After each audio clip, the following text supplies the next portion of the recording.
qué son los triángulos rectángulos, cuáles son sus elementos, sus características y cuáles son sus relaciones. Comencemos, por ejemplo, comencemos directamente con lo que es un triángulo rectángulo. ¿Qué es para nosotros un triángulo rectángulo? ¿Cómo? Es un triángulo que tiene un ángulo recto.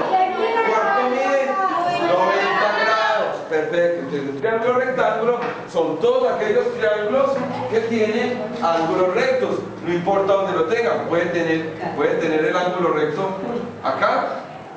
O sea, ¿cuánto mide este ángulo? 90 grados. O puede ser de esta forma. El compañero va a hacer que la imagen acá para que observemos los triángulos. Donde en este sitio es el triángulo rectángulo. ¿Cuánto mide acá? 90. O lo puede tener en otra parte. Por ejemplo, miremos este. A ver. Todos bien, 90. Todos tienen un ángulo que mide 90 grados. Entonces, por eso son llamados triángulos rectángulos. Hoy vamos a trabajar son las relaciones entre los lados de ese triángulo. Pero primero identifiquemos los elementos. En los triángulos rectángulos siempre, ojo, al lado opuesto al ángulo recto, o sea al ángulo de 90, a ese lado lo vamos a llamar hipotenusa. Muy bien, compañero. Hipotenusa. ¿Por qué? Es el nombre que le damos siempre, de ahora en adelante. Al lado que está al frente del ángulo recto lo vamos a llamar hipotenusa. O sea que todo triángulo debe tener ¿cuántas hipotenusas? Una. Todo triángulo rectángulo. Recuerden que estamos hablando de triángulos rectángulos. A los otros lados, ¿cómo los va a llamar? Los va a llamar catetos. Cateto lo podemos diferenciar por el tamaño. Puede ser el cateto mayor y el cateto menor. Pero lo importante en este caso es que usted entienda que siempre también va a tener los otros dos lados, los que forman el ángulo recto, los vamos a llamar cateto. Este puede ser por el tamaño, este sería mayor, ¿cierto? Entonces, este sería el cateto mayor y este sería el ¿qué? Menor. El cateto menor. ¿Hasta aquí me hago entender? Sí, perfecto. Entonces, lo primero es identificar los elementos del triángulo rectángulo. Hipotenusa, el lado que está al frente del ángulo recto, y catetos, que son los que forman el ángulo recto. Vamos a hablar de la primera relación, el teorema de Pitágoras. Vamos a graficar un triángulo rectángulo, donde evidenciemos dónde está el ángulo recto. Aquí claramente se ve el ángulo recto, ¿cierto? Vamos a generar cuadrados con las mismas dimensiones de los catetos y de la hipotenusa. ¿Ok? Hice un cuadrado acá, voy a hacer otro cuadrado acá. ¿Sí se ve como un cuadrado? Bueno, vamos a imaginarnos pues que esto, tú sabes que aquí para mí es difícil, pero en tu mente todo es posible. Imagínate en la mente que estos son cuadrados perfectos. ¿Ok? Vamos a generar aquí otro.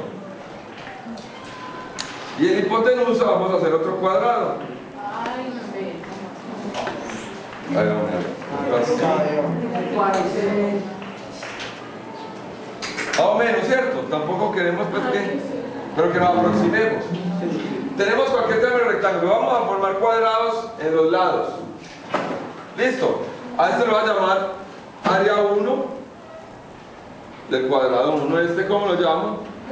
Área 2. Y este, el área 3. ¿Listo? Pitágoras, el padre de las matemáticas, lo que planteó fue que el área que se forma acá en la hipotenusa, miren, este viene siendo ¿cuál? La hipotenusa, ¿cierto? Porque está al frente del ángulo recto. Esa área, o sea el área 3 acá, sería igual a la suma de esas dos áreas. ¿Me explico? ¿Qué dijo Pitágoras? Mire, el área que se forma en este cuadrado es igual al área de acá más el área de acá. Eso fue lo que él planteó. Él habló de las áreas que se formaban en los cuadrados. ¿Ok? Quiere decir entonces que área 3 es igual a área 1 más área 2. ¿Está claro? Sí. Tenemos que área 3 es igual a área 1 más área 2. ¿Okay? Entonces aquí nos devolvemos a los conceptos de que son áreas de cuadrados. Yo sé que si tengo un cuadrado del lado A, ¿cuánto tiene que medir este otro lado? A también. Entonces, el área de un cuadrado es igual a A por A, lo que obtengo como A a la ¿qué? A la 2.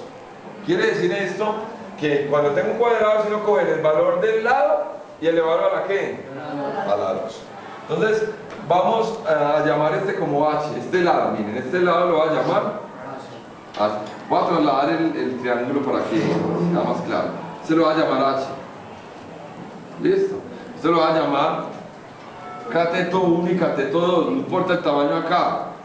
Lo importante es que saber que cada elemento lo llamamos cateto. ¿Listo?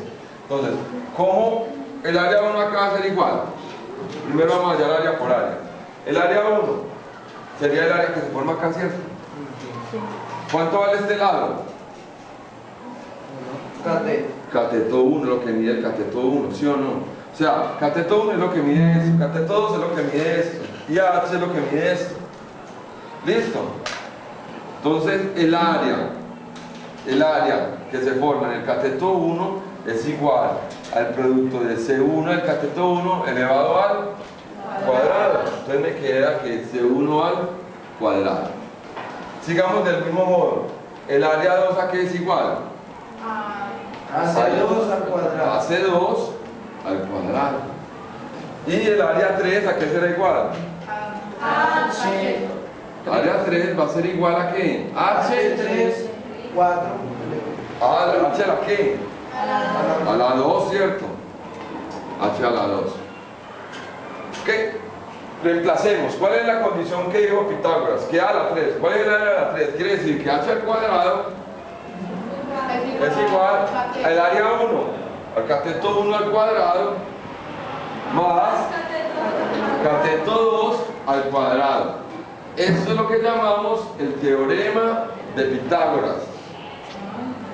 ¿Cómo lo leo? Ya, esto salió de la representación de las áreas. Entonces ahora sí, ¿cómo lo leo? El teorema de Pitágoras plantea lo siguiente. Dice que la hipotenusa al cuadrado es igual a la suma de los cuadrados de los catetos. ¿A la suma de qué? De los cuadrados. ¿De quiénes? De los catetos. ¿Me dicen entender, mis queridos educandos? Sí, señor.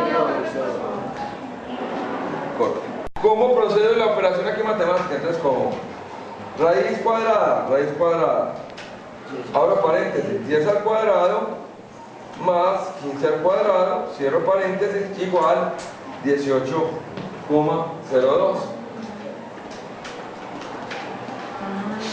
¿Me dice entender, mis queridos educandos? Sí, señor.